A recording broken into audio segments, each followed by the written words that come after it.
your mind, you know it's match point, you know you have all the momentum. There's no reason for you to lose from this point. And yet again, I've won opens, I've done all these things.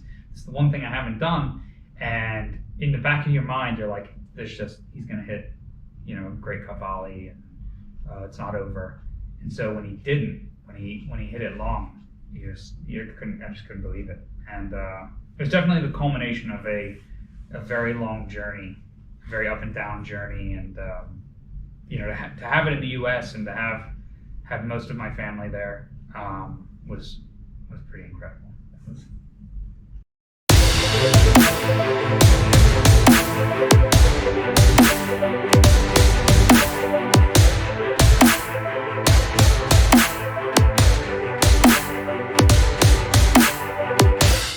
Real tennis is a game defined by its eras. Latham, Etchebaster, Bostwick, Angus, Ronaldson, Lumley, and Fay. But there is no doubt that we are currently in the era of Camden Riviere. Camden has not lost an open singles match since 2013. He won his first world singles title in 2016 at Newport, and although he lost it in 2018, regained it in 2022 and defended it in 2023. Although he is currently at the peak of the sport, his rise to the top has not been without challenges, both physical and mental, both on and off court.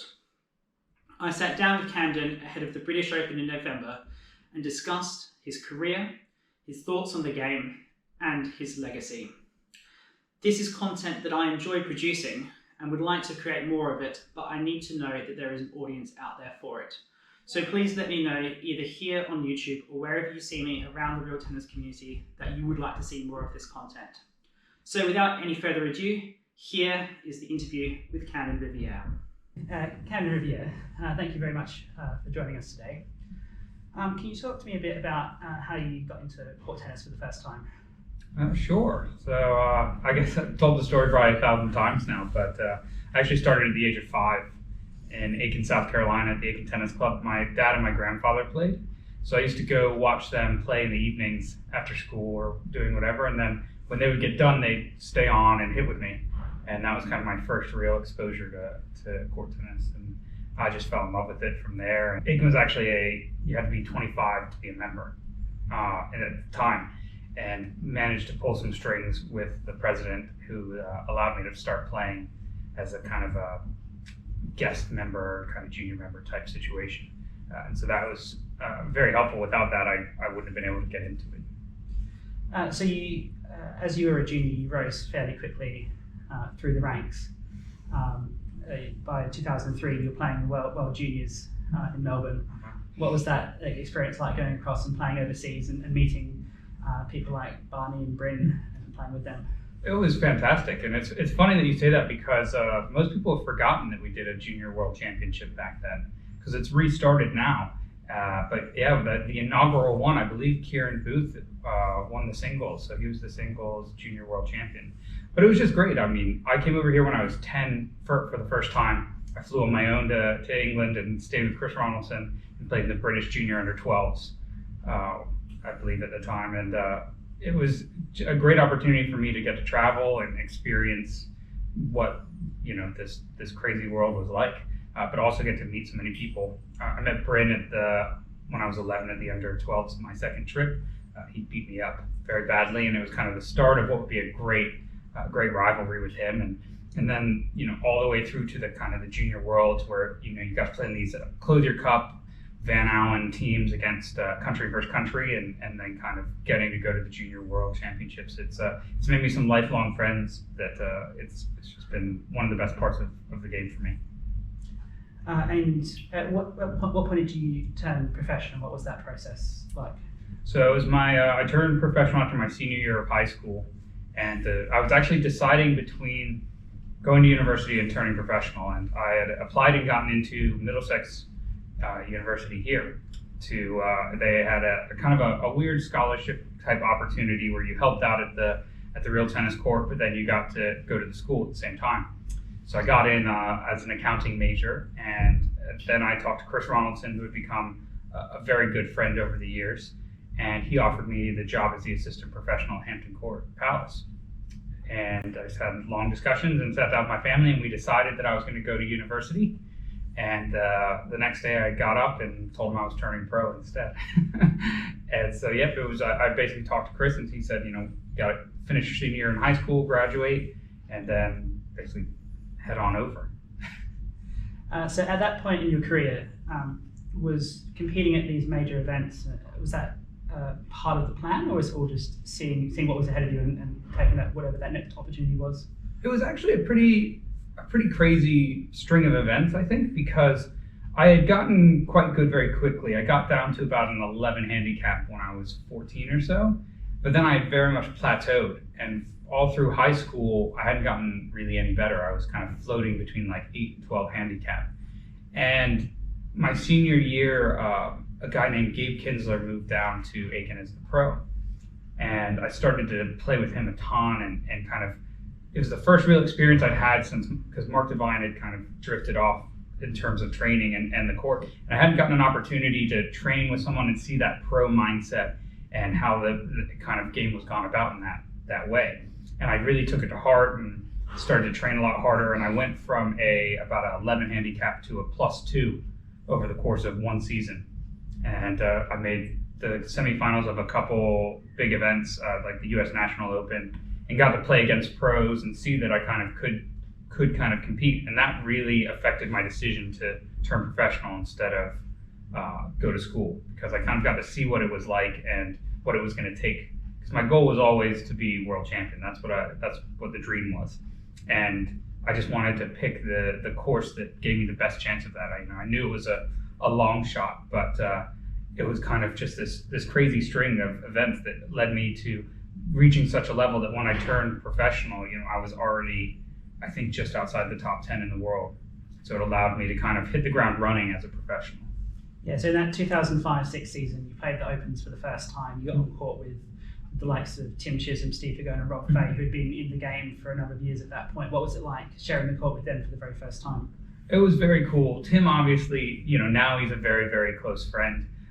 At the time, we barely knew each other, and he loves to tell the story that he didn't like me when he first met me because I was a very arrogant young guy, and I'd come into New York and said, hey, I want to be world champion, and Tim obviously was the guy trying to do that, and so he actually loves to tell a story that he made me cry the first time we met.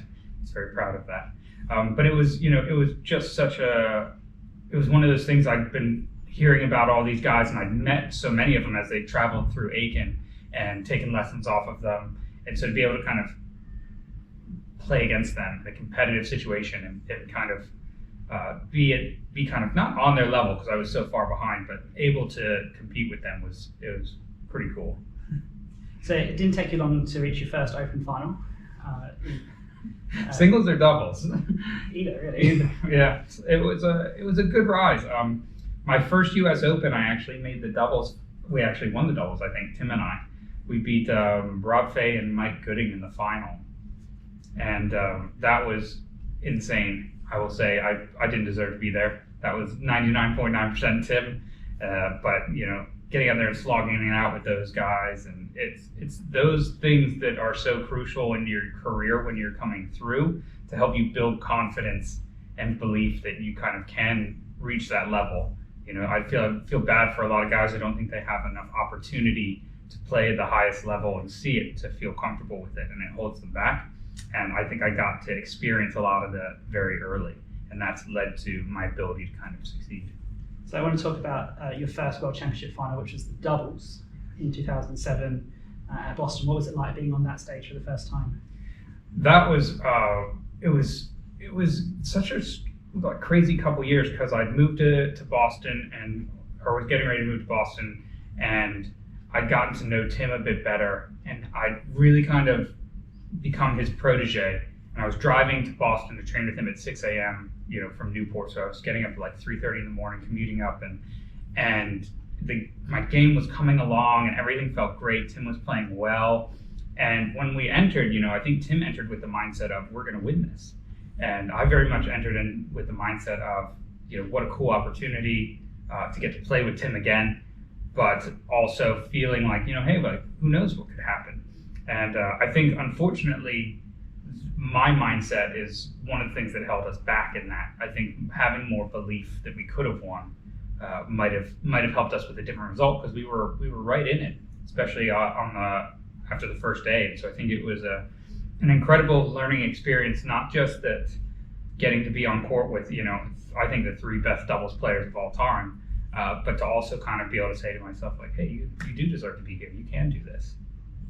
And so shortly after that, you qualify for the eliminators for the first time in 2008. I understand you had some pretty close, tight matches in those. Can you talk us through how that was like? It was it was the Cinderella story. So I faced match point in every single match I played in the eliminators and managed to win them. First one was Rory Gunn and Aiken, and yet again, never played in an eliminator. Back then it was the home and away. So you played best of 5 set match at one court, go to the other, best of 5 set match. And if you split, you generally play a third one at the better players club. Rory qualified against me. I had beaten him, I think, 1 time ever. And come to Aiken, and I think I went 2 sets to love down and something like 5-3 down, 40 love down, and managed to come back and win it in 5. And then we went to Melbourne, and he was 2 sets to 1 up, something similar, 5-3, 40-15 up, and I managed to win it. And I'll be honest, at that time I was just very young, I was very fit, and I had a lot of heart. But as terms of in my game terms, it was very scrappy and incomplete, and I was just fighting for my life the whole time. And I then went on to play Steve in the semifinals, or the final eliminator, sorry. And I don't know if I'd beaten him leading up to that at all. But it was exactly the same type thing. We played in Newport for the first match, and God, it was such an exciting match. There's a video up of the last game, and it's absolutely incredible. I still get goosebumps. But same type scenario. I was 2 sets to something down, and he had match points. And then we went to Philly, and exact same thing happened. And at that point, after having won 3 matches in that way, I kind of had this just belief that I was going to win it no matter what, because it kind of felt like no matter how close to winning they got, I was going to be able to kind of grind it out. Is that something that comes from youth and arrogance, or is it something that comes from pure belief and mental fortitude? I don't know. That's a great question. I'd like to give myself the credit of saying, mental strength and fortitude, but I don't think I was that tough. I've always been a very emotional player, because I care a lot. I try my best. I want to win. I want to, I hate losing, that's for sure. And I think that that's a good driving force. And I wouldn't say that there was arrogance in it, because I think going into those eliminators, I was having lots of conversations with people about struggling and not feeling like I deserved to be there, and not having the confidence to play these matches and be on such a big stage. So I think it was more just kind of once I got out there, and just that desire, that heart and fight to try and win more than anything. So going into that first World Championship at Fontainebleau, what is that experience like, playing your first World Championship? How different is it to anything else in your tennis? It's a different world. You're sitting there for 10 days practicing, which can be the best thing and the worst thing at the same time, because it's 10 days to think about the match, and we never get 10 days of practice on a court. So it's such a unique experience, just getting ready for it, training for one person's specific game plan versus a tournament where you're thinking about the court and all these different opponents. And then the format on top of that, with the 4 sets each day. I still don't think I figured it out. I think Rob's the only guy that's figured it out, and it's because he played in like 25 of them. It's such a unique thing to try and be a part of, but it's great. It's it's the culmination of our game, and it's what we strive for. I have always thought that it's very, very strange that we play best of 5 set matches to determine who gets in, and then a best of 13 set match to decide who's the best, because they are incredibly different, with incredibly different strategies and tactics that need to be played throughout the course of the match to win it. And I think, as a perfect example, as we're talking about, I think I was without a doubt the best of 5 set player in the world for many years, but unable to win the World Championship because it was a different approach, different format, and a different mindset. But that first one was I would think I was just kind of on cloud nine and in complete shock that I was even there, and just enjoying the experience so much that it allowed me to kind of play so well in the match, because there was no other reason to. What would be one of the biggest things that you took away from that whole experience in Fontainebleau?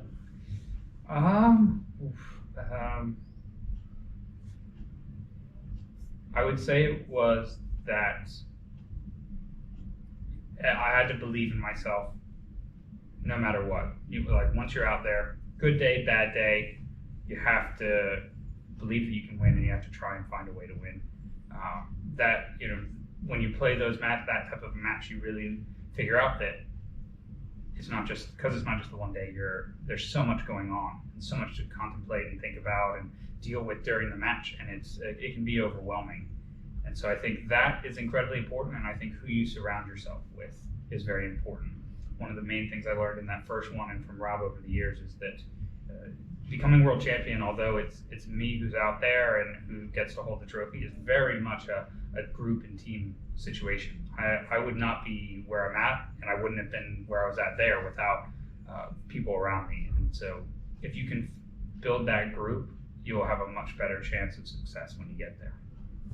The rest of the 2008-9 season, you win your US Open for, I believe, the first time. You beat Rob for the first time. Yes. At that point in your career, were you feeling unstoppable, or was it still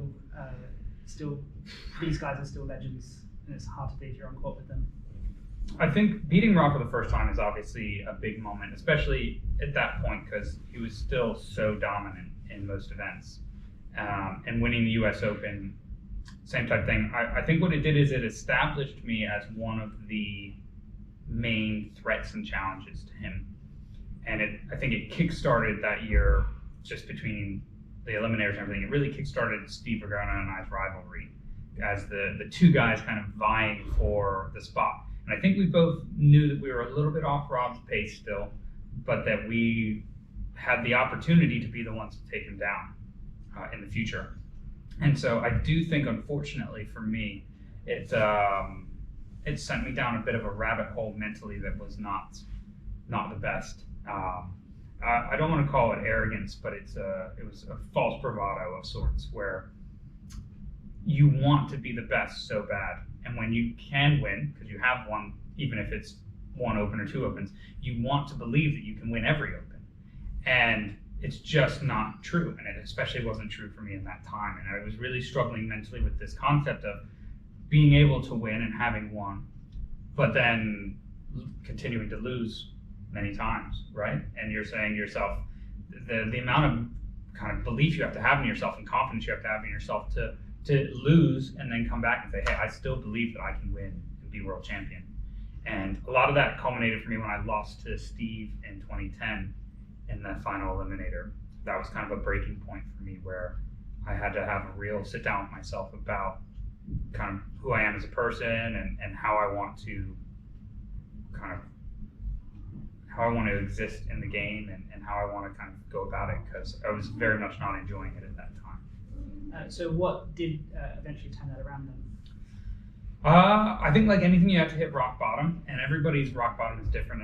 And I say that knowing that I've had a very good and lucky life, and I've had amazing opportunities. But for me, unfortunately, it meant quitting my job. I was working at the tennis and racket club in Boston at the time. I didn't like who I was as a person. I felt like I was very much hiding my inner feelings and my true intentions, and there was a lot of false bravado and these just saying stupid things and just not really meaning anything I was doing, but feeling like I had to do it to exist in this game. And so I just honestly wanted to get away from it. So I quit my job and moved back down south. And I've had two people that basically picked me up off the ground. The first is Dacre Stoker, who's my coach and who everybody knows, and I've known him since I was a little kid. And he told me if I wanted to chat and kind of talk about things and such, that he would be there. And I called him up and we started to have conversations about this, and basically, coming back to the game. And it also helped at the time that I was injured. I had a torn labrum in my shoulder, so I had a good excuse, because I think at that time it would have been very hard for me to just say, hey guys, I need some time. But I was able to kind of use the injury and the 6-month recovery to kind of focus on kind of getting into the right headspace and with Dacre. And then the second was Tim, because at that time, obviously I wasn't working and I blew through any savings I had. And I called Tim up in, I think it was about March or so, and said, hey Tim, look, I've got like $100 to my name. Can I come up to Tux and help out a little bit? And he said, sure. And I came up and I worked all summer with him, and I played the US Pro that year. It was the first tournament I'd come back and played. I'd missed the eliminators and the World Championship and everything. And I went to it having not played in 6 months and saying, hey, let's just try to enjoy this and have fun and be yourself as a person. And I ended up winning it out of nowhere. And that was really the start of what I would say is like my actual real tennis kind of career and kind of this whole endeavor that I've been on. I want to talk a bit about your relationship with Tim, both on and off court. On court, whenever we see you play with him, it's laughing, it's joking, you're having so much fun. What is it like being out there with him, and then how does that translate back off court as well? Oh, I mean, it's a blast. I love the mindset that he has with me of, we want to have fun and we play our best when we have fun. I do get the frustration that other guys have with it. It's never fun to see guys laughing and joking and, talking quite aggressively, on the other side. But it's just, for us, it's so enjoyable, and it's, very rarely in this game, once you reach the top level, do you have the opportunity to have fun out there, because it's so serious and it's so competitive and you're trying so hard to win and do these things. And so to have a guy that I know every time I walk out on court with, I'm going to have a blast, just makes it so much better. That's how I wish every match could be. So then you played against him in the 2014 eliminator at Tuxedo. Can you talk a bit about that? It is one of the hardest parts in this game, is that because we're such a small group, you play against your best friends, and it's very hard to balance the relationship when you have friendship and competitor on the same platform. And so it was the strangest thing going to Tuxedo and not hanging out with Tim and spending 5 days practicing and not seeing him and all that. And it's something that I've not always struggled with, but I certainly struggled with when I was younger, was playing against my friends, and how do you not tarnish the relationship? But with Tim, it's very easy, because we always compete. Even in practice, there's always a bet when we play. And there's always something riding on our matches, and we are not afraid to lay into each other and do all that. So when we played in the eliminator, it was just the natural progression of that. And we both know from playing each other over the years that it doesn't matter what happens on the court. The minute the match is over, we're friends. And friends come first. At the end of the day, court tennis is a great game, and we want to have success, and I want to have success. But at the end of the day, what I will remember is the friendships and the people like Tim that have really affected my life. So you go into the second World Championship that you played in 2014 in Melbourne. After day one, you're 2-all. Is there a sense of belief in there at that point? I felt like, because when I'd come back in 2012 and I'd had a great stretch of results where I'd won a few Opens, I'd also lost a couple, but I felt like I'd really found myself out there. And going into 2014 was so frustrating, because I tore my labrum in my shoulder, and I just couldn't serve. I couldn't hit railroads, and and so I went in feeling like I needed to be my absolute best to win, but that I couldn't be that guy. And I started really well. I still felt like on the floor I was great, and I think I won the first set, I think 6-love, and I felt very good. And then it was just like over the course of the match, it just kind of steadily went downhill, unfortunately. And Rob, credit to Rob, he played great in that one. He was super fit. He had kind of answers for everything that I could throw at him, and I just couldn't get across the line. But it was a great moment, because with loss you learn so much, and that one really allowed me to see what I needed to win, because I felt like the pieces were around and kind of coming together, and that match really let me see what I had to put them together to win the world championship. So after that time, I think you hit probably one of your best runs of form of your career so far. You haven't lost an Open since that point. What's it like going into all of these Opens after 2013, having not lost for so long, being the dominant favourite, having the world #1 ranking next to your name, even if you're not world champion yet? How do you approach those tournaments now? Now it's obviously it's a very different experience, but I would say from that 2013 to 2020 range, when off and on as world champion and things, once you win a couple and you, especially beating Rob, and I think that's where, in the nicest way possible, when you beat the absolute best to win, it's different, and I was able to beat him in a couple Opens and especially a couple US Pro Singles and really establish what I felt like was a solid game plan and a solid, I can beat this guy. And so going into the Opens, I felt very confident that if I played my best, I would be able to kind of come out on top. But I still 100% believe that, I can lose and I will lose. And that was one of the mindsets we had come back from when I was kind of out of the game, was just that I was so scared to lose, because losing meant at that time when I was younger that I wasn't the best and that I wasn't as good as I wanted to be. And I wasn't able to accept that as a person. And instead, when I came back, the mindset was that everybody loses. I'm going to lose. And I've accepted that. I've accepted loss as a realistic possibility before I walk out there. Now, that doesn't mean I'm going to let it happen. I want to do everything in my power to stop that from happening. But to believe that it's not an option or not possible is stupid, and it's not real. And that mindset allowed me to kind of push forward in my career and not have so much fear out there and so much kind of pent up worry or any of these things. And so I don't want to lose. I hate to lose. And so those Opens were just moments of, okay, today could be the day. You could definitely lose today. It's completely possible. These guys are good enough to beat you. But it's also in your control to stop that from happening and to win.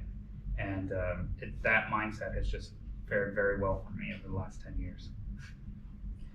So 2016, you're playing World Championship at Newport. Mm-hmm. You've played a couple by this point, but now you're playing in the US at the time a relatively familiar court. Yes. Was that, going into that tournament, how different was it? Was there a different vibe, having a bit more crowd support than you perhaps would have gotten in Melbourne and so on? Definitely. I mean, having won in the US, that was a first for me in general, regardless of home court. And, playing, I would say that, yet again, that 2014 one, the crowd that year was very aggressive and very aggressively against me. And it kind of felt like it can't get any worse than that. That's as bad of a crowd as I'm ever going to have to deal with. So just knowing it was in the US, I felt like I was going to have not more, I wasn't going to have the majority, but I at least felt like it wasn't going to be, 90-10 or something like that. I think we had maybe 5-6 people in the Melbourne one. So that was very nice. I think sleeping in your own bed at these things can't be said enough how important that is and how comforting it is to be at home.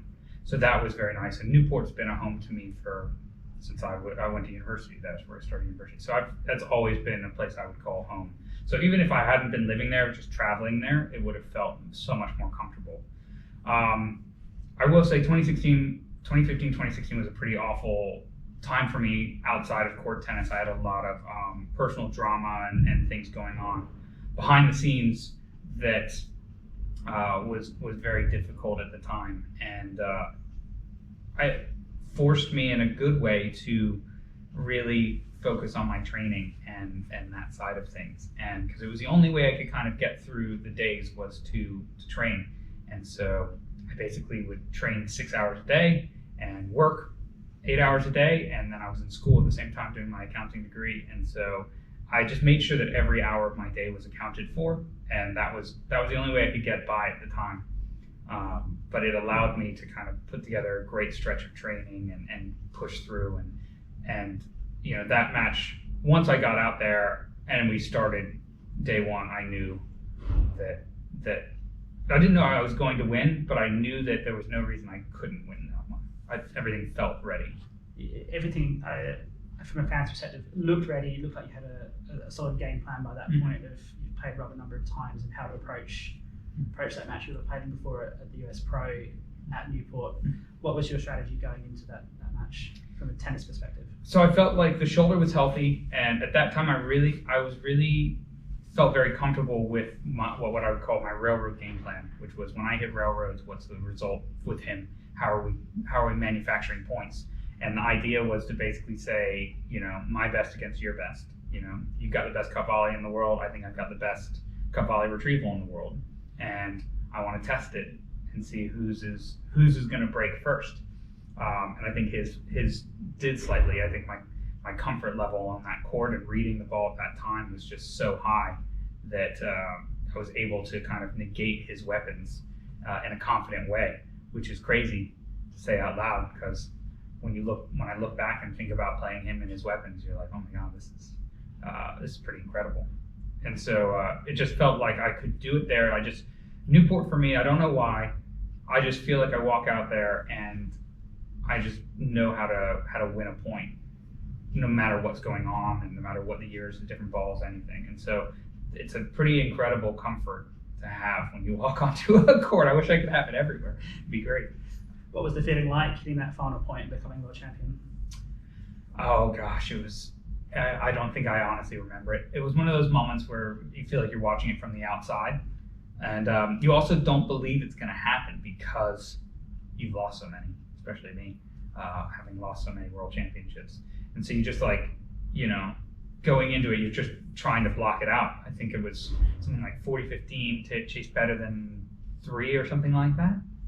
And in your mind, it's match point. You have all the momentum. There's no reason for you to lose from this point. And yet again, I've won opens. I've done all these things. It's the one thing I haven't done. And in the back of your mind, you're like, he's going to hit, great cup volley, and it's not over. And so when he didn't, when he hit it long, I just couldn't believe it. And it was definitely the culmination of a very long journey, a very up and down journey, and to have it in the U.S. and to have most of my family there was pretty incredible. A lot of athletes talk about after they've reached the highs, if they're playing Olympics, if they've won Olympic gold, whatever the case may be, that the feeling in the months afterwards can be a bit of a down. Was that the case for you? Or? Oh no, it definitely was. There's a great documentary that I think Michael Phelps put together called The Weight of Gold. And it talks about how Olympic athletes, and you finish and you win a gold medal and then you go straight back to work, and no one knows who you are and life doesn't change, all these things. And for me, that was 100% the case. I thought, I looked at Rob and I idolized him in this position of world champion, and I thought it was going to be this big life-changing event and things were going to be different, and it wasn't the case. And I would say that from 2016 to 2018 was definitely a snowball of kind of not depression, but depressing thoughts and kind of this world not necessarily being what I wanted it to be, and not the changes and all these kind of ridiculous ideals that you put on it that were never going to be true, but in your mind you've convinced yourself. And so it was a bit tough. Just unfortunately having to leave Newport, which I really, really did not want to do, and still dealing with a bunch of personal stuff, and it was just. I thought if I won, all of it would go away, and all that, and it just wasn't the case. And it was a big learning experience, that kind of 2-year span of, also the pressures that come with being world champion. I think obviously Rob was world champion for so long, and that maybe he got used to it or it just became natural. But I think there's a big weight that gets put on you as world champion, to expectations to do things, act a certain way, represent the game. For me, I didn't feel like I could say no to anything. I felt like I had to do all of these things and had to be the face of the game and all of this, and it didn't allow me to kind of yet again be myself and be, who I wanted out there. Did you feel that pressure going into the 2018 match then? I would say yes. I mean, I'll be honest. I knew when Rob got into the eliminators and decided to play, you kind of know he's the heavy favorite to make it. I thought it was either going to be Bryn or Rob. I thought Bryn had an amazing match with him here and really pushed him. But I knew Rob was most likely going to be the challenger. And so, the pressure was that now you've established yourself as world champion and you want to prove that. You want to continue to prove it. And this is your first opportunity. But it was also my first time not going through the eliminators, which is a very, very different experience, as I learned that year.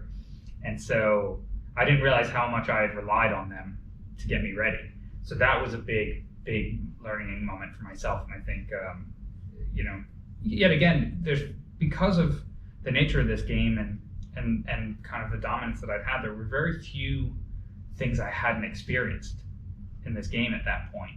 And so defending my world championship was the one final thing. And so it was the one unknown. And so, unfortunately for me, I think the unknowns have tended to not go well for me. But once I know them, I think I do much better with them. And so it was an unfortunate result. One bad day cost me the world championship. And if for honest, I hadn't had a bad day in close to 7 years or something at that point. And so, everybody's allowed to have one. I just chose a really, really bad day to have mine. So obviously after you lose in 2018, you're very keen to get back and challenge again, go through the eliminators, and then the pandemic happens, it gets cancelled. How did you find out that it was postponed? Did you get a phone call, or what was that feeling like? I'll be honest, I did not get a phone call, and this was one of those. I have up and down feelings with court tennis in this regard for many reasons, but I think very often certain people are treated different ways. Everybody's treated differently, whether you want to or not. And I've always felt like I get kind of left behind on a lot of things. So like that, for example, I had qualified and I wasn't brought into a single discussion about it. They asked Rob, they asked the IWCC, and they made a decision, and I just got an email telling me what that decision was. And I very much felt like I at least deserved a seat at the table to be a part of the discussion. It was, if I hadn't qualified, I can understand you've got 4 guys trying to get in. But at that point, we knew the match, and we had a date. We were supposed to, be doing all these things. So I felt like I felt very offended at that time, and I felt very much like they were favoring him instead of me, but instead of kind of keeping us on a level playing field. And so I went into the pandemic with a very bad taste in my mouth about the game, and very heavily considered retiring because I just didn't feel like it was mentally very good for me. It wasn't putting me in a good space. And one of the scariest moments for me was that during the pandemic, I think I didn't pick up a racket for about 6-8 months. And everybody said, well, you must have missed it. And to be honest, I didn't. I could have walked away and been fine.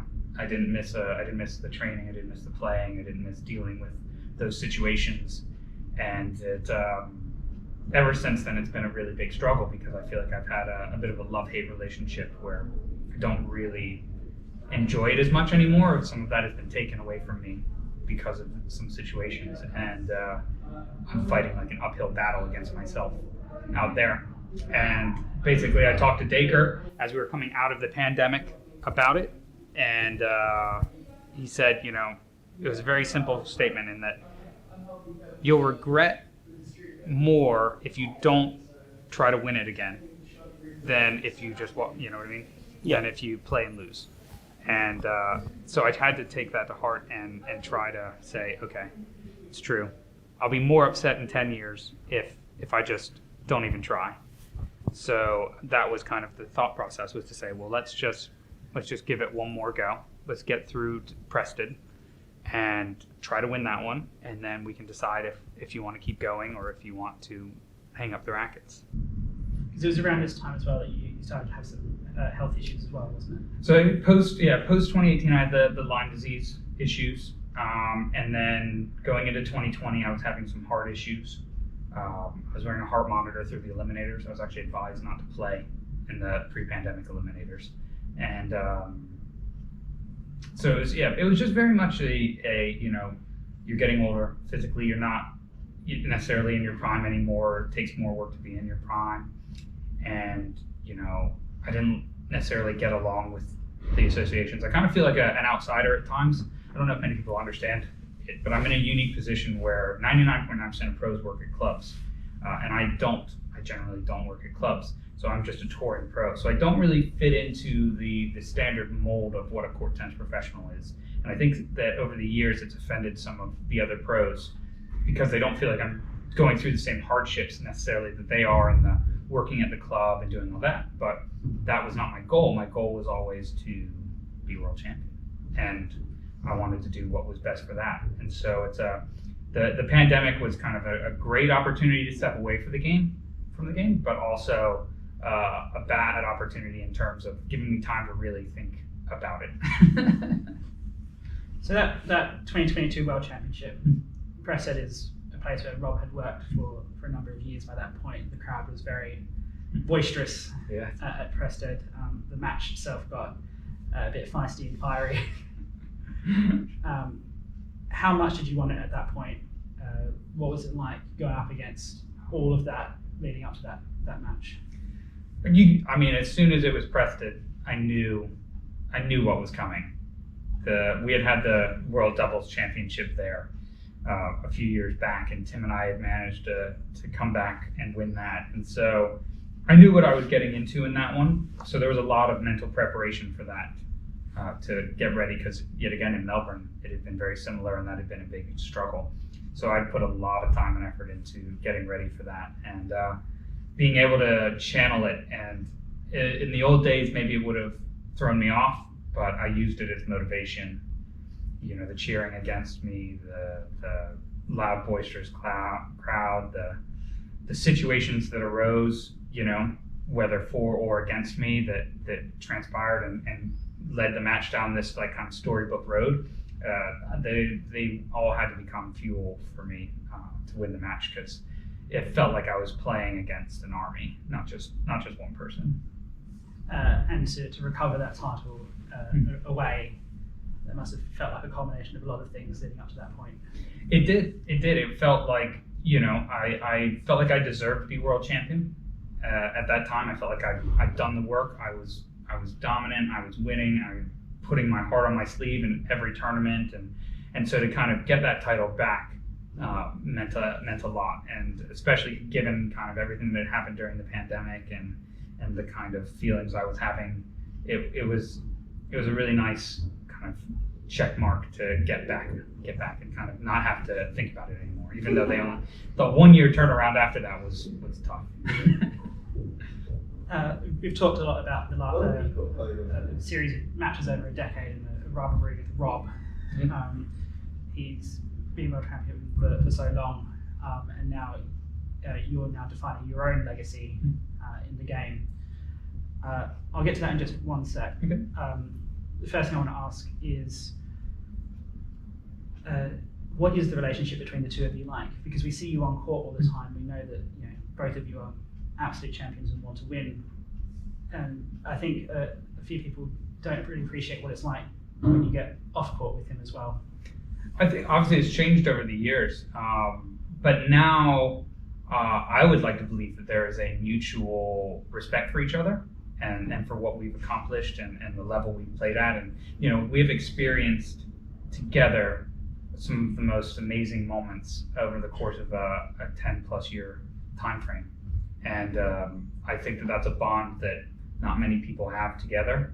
And so it's quite fun now. I think now that we aren't having to compete necessarily against each other, we can sit down, and I've had the opportunity to sit down with him numerous times and just chat and compare the experiences from different perspectives. When you ask how 2008 went, to me, it's interesting to hear how he approached it and what his thought process was, and things that we couldn't discuss at the time. But also, these are a lot of things that we are the only ones that will understand, having been through these processes this many times. So he's basically the only person I think I can talk to about certain things, and so I think we've developed a very unique kind of friendship and kind of rivalry camaraderie over the years. That's been super fun. And what's it like now defining your own legacy in the game? I think it's very difficult. I think following Rob is probably one of the hardest things because everybody's expectation is now 20 years as world champion and all of these things. And I don't think it's very realistic. I think Rob had an amazing career and did things that no one else can do. And, I just want to be the best me I can be and accomplish my goals. And although many of them I think came without being world champion and in this last 10-year time frame, once I won it and pressed it, I really, really wanted to retire. I really wanted to shut it down. And we kind of had the same conversation that we had leading up to that one, which was that the one thing I hadn't done in the game is defend my singles title. I'd lost in 2018. And with a 1-year turnaround, it was hey, why don't you just let's push for this one, try and get one defense, and then you really can say if you want to retire, if you want to stop, that there's nothing else that you could do. You've checked all the boxes. We've completed the career. And so I said okay to that. It was very difficult. I think the 1-year turnaround, people don't realize how many injuries and things occur in this process getting ready for a world championship. And so physically, there was no way the body was going to turn around in time and be ready. And so that was very difficult. But it's, the legacy side of it now for me is, I don't know. I really don't. If you'd asked me after I played John, if I thought I was going to do it again in 2 years, I would have instantly said no. Just because of how I felt physically and mentally that week. But time heals everything, and now I've got 2 years, and these boys are nipping at my heels, and the fighter in me still wants to kind of prove that I can compete and I can win. And so right now it's just about trying to get through this British Open and keep, I guess, this ridiculous streak that I've been on alive. But outside of that, I think it's very much a day-to-day decision. So in the past few years, you formed a very close friendship with John Lumley. You were training partners for a while. You get on really well, like you get on with Tim. What's it been like going against him now in the World Championship last year? I imagine it's very much what Tim was experiencing with me. I think Tim took me under his wing and really helped me develop my game. And I think I'd like to think I've helped John develop his, and it's been amazing to see how well he's playing. And it's so interesting because when I watch him play, I'm so happy for him. I'm happy to see him competing and winning and doing all these great things. But at the same time, now he's one of the biggest rivals and biggest competition. But at the end of the day, I try to treat it very much like I do with Tim. When we're on court, I want to win, and when the minute that match ends, if he beats me, if I beat him, it doesn't matter. At the end of the day, we're very good friends, and I enjoy spending time with him. And I'm just, I'm happy for him to have gained the success he has in the game. And I think he's got a great future ahead of him. And I hope to hold him off for a while. But at the end of the day, I also think that if he were to beat me, say in 2 years, that, I don't think the game could ask for a much better person in there, So you've defended your title now in Washington. You've got married recently as well, and you're now involved with the Wayward rackets and so on. What's next? What's left on your bucket list? What are we going to see from you in the next few years? Oh wow, that's a good question. I definitely am getting more heavily involved into the maybe call it the behind the scenes processes that help court tennis function. I've always felt very strongly about different things like the rackets and the balls and the courts and how we're going about these processes for the future. So that's where getting involved with a company like Wayward and trying to ensure that we have rackets for the future. My dream is to kind of help more with court building and getting more courts built in a more kind of money efficient way. I think we spend way too much money on courts, and I think there's a lot better ways to do it with more modern technology, and we're starting to go through those. But I think it's also tough because we want to make sure that we preserve the game and how it's played. So I can definitely see myself going down that route, but To be honest, I think the long term for me is we're in Boston right now.